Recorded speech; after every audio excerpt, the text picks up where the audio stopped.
Welcome to Developmental Services Ontario's informational video entitled Understanding the Temporary Wage Increase for Direct Support Workers and How It Will Impact Passport Recipients. I'm your host, Val Barabi, Communication Specialist for DSO, and I'm here with Dominic Pizzante, who is the Passport One Trainer for Family Services Toronto. Thank you for joining us, Dominic. Thank you, Val. So for starters, tell us about this temporary wage increase for direct support workers. What is it exactly? Sure, Val. So on October 1st, 2020, the Government of Ontario announced a temporary $3 wage increase for personal support workers and direct support workers in home and community, long-term care, and social services.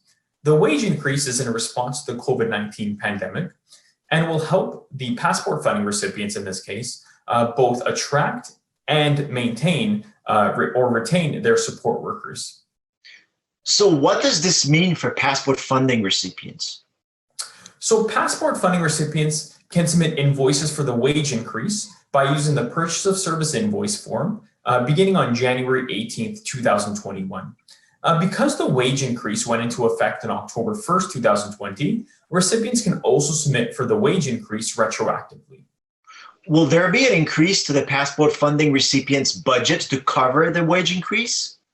No, Val. The wage increase will not be provided through an increase to their passport funding recipient's budget. For claims submitted after January 18th, 2021, $3 for each hour worked will be processed from a separate funding source for claims submitted and labeled as support worker hours. So in the case of a client submitting invoices to Passport One, support worker hours are service types number 1, number 2, and number 3.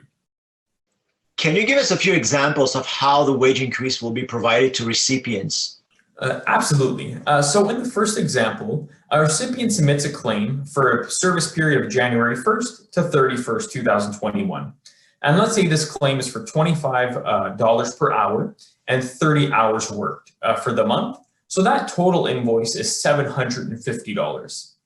The recipient will still be reimbursed a full $750 by Passport One. However, only $22 per hour will be processed from the passport funding recipient's budget.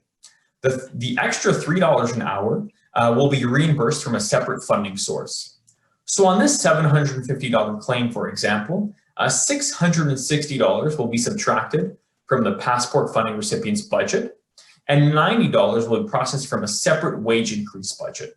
Going on here, if a recipient has already submitted support worker hour claims for service that took place from October 1st to January 18th, 2021, the recipient's budget will be automatically updated and credited at a rate of $3 per hour worked. So I'll go on with an example, Val, here for that, for folks who already submitted claims for their support worker hours. So if a recipient submitted a claim with a service period, let's say of October 1st to October 31st, 2020, and that claim was already processed and reimbursed by Passport One, and again included support worker hours, so service types of 1, 2, or 3, the client's budget has been automatically updated. And so if the October 1st to October 31st claim was for 40 hours worked and $25 per hour, $3 per hour worked will be credited back to the client's budget automatically. In this example, the client's remaining balance will increase by $120, and we get that by doing $3 per hour times 40 hours. The same calculation would be applied for all support worker hours that took place between October 1st and January 17th, 2021.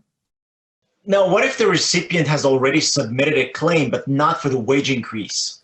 Sure. So if a recipient's already submitted a claim for October 1st to January 17th, 2021, a second claim can be submitted for the wage increase only. The recipient can claim the wage increase portion only by submitting page 1 and page 2 of their purchase of service invoice form to Passport One. And on page 2, the page that shows support worker hours, the recipient will add $3 per hour multiplied by the number of hours worked in that time period. So, as an example, if the October 2020 invoice was submitted for 30 hours, when submitting for the wage increase only, page 2 of the purchase of service invoice form will show 30 hours times $3 per hour for a total of $90. They'll submit this to Passport One and be reimbursed. And then that $90 will go to the support worker who completed the hours in October. What if a recipient has not submitted a claim yet for the period of October 1st to January 17th? So if a recipient hasn't submitted support worker hour claims with a service period of October 1st to January 17th, $3 per hour worked will be automatically processed from the wage increase and will not be subtracted from the passport funding recipient's budget. So recipients can submit their support worker hours as they regularly would using page 1 and page 2 of their purchase of service invoice form. The example is if a claim is submitted for October 1st to October 31st, 2020, which included 40 hours worked and $25 per hour, that total invoice would be $1,000. The recipient again will continue to be reimbursed their full $1,000. However, only $880 will be subtracted from their passport funding budget. The additional $120 will be processed from the separate wage increase funding source. So again, recipients will receive one payment of $1,000. And for all future claims, while the wage increase is still available, $3 per hour for all support worker hour claims, service type 1, 2, or 3, will be automatically processed from the wage increase source and not from the funding recipient's budget. So this will apply to all invoices with service types 1, 2, or 3 until March 31st, 2021. What if I have already been paying my support worker an extra $3 per hour since October 1st, 2020? So the funding recipient's budget has been automatically updated on January 18th, 2021. So you can continue paying your support worker the additional $3 per hour until March 31st, 2021. And which methods can be used to submit this?